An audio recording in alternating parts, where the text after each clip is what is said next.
తూర్పుగోదావరి జిల్లా రాజనగరం నియోజకవర్గంలో ఎమ్మెల్యే జక్కంపూడి రాజా ఆధ్వర్యంలో మహిళల ఆశీర్వాద సభ నిర్వహించనున్నారు.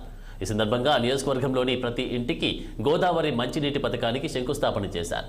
ఈ కార్యక్రమంలో హోంమంత్రి తానేటి వనిత, మంత్రి చెల్లుబోయిన వేణుగోపాలకృష్ణ, పలువురు ఎమ్మెల్సీలు, ఎమ్మెల్యేలు పాల్గొన్నారు. ఎన్నికల సమయంలో వచ్చి మాయమాటలు చెప్పే నాయకులను నమ్ముతని ప్రజలకు సూచించారు. మహిళలకు కూడా ముఖ్యమంత్రులుగా ఉన్న రాష్ట్రాలు ఉన్నాయి. ఆ రాష్ట్రాల్లో కూడా మరి మన ఆంధ్ర రాష్ట్రంలో ఇస్తున్న అన్ని సంక్షేమ పథకాలు, మహిళల పేరిట ఇస్తున్న సంక్షేమ పథకాలు మహిళలు ముఖ్యమంత్రులుగా ఉన్న రాష్ట్రాల్లో కూడా ఇవ్వట్లేదు. ఇది మీరు గమనించాలి.